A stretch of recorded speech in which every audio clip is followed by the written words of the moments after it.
En af de store udfordringer er at få meget mere demokrati ind i det europæiske.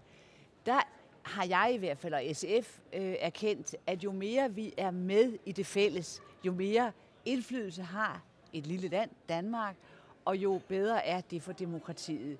Jo mere vi er med på betingelser, hvor vi skal forhandle med hinanden, hvor vi skal stemme, hvis vi bliver nødt til det, altså hvor ingen kan melde sig ud og sige, jeg vil bare ikke være med, jo bedre er chancerne for, at et lille land kan få indflydelse. Og det demokrati, det bliver voldsomt styrket i det, som nu hedder reformtraktaten.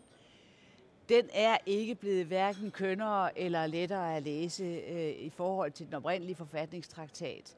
Det er en skam, at den har fået den der grimme indpakning, den har fået nu. Men i indholdet er den faktisk stadigvæk god. Den styrker parlamentet, den lægger mere over til flertalsbeslutninger, det vil sige, den inddrager de demokratiske organisationer på fællesskabsniveauet meget mere. Og så er jeg selv optaget af, at vi gør betydeligt mere ud af at styrke det partipolitiske samarbejde i Europa. Det er sådan i dag, at parlamentet har sine partigrupper. Jeg er i den grønne gruppe, som minder meget om SF.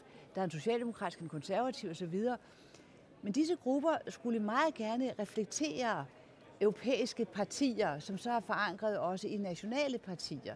Således at almindelige mennesker i Danmark, hvor det nu måtte være, har en fornemmelse af, at de kan få medindflydelse ved at deltage i partipolitisk arbejde, som de plejer gerne mere, end de plejer, og at de kanaler kan gå ind i forhandlinger, hvor de møder ligesindede fra andre lande, og på den måde kan styrke den fælles deltagelse. Jeg synes, det er et af de mest løfterige demokratiseringsprojekter, vi har på bedding i EU, sammen med naturligvis åbenheden og alt det, vi har været enige om så længe.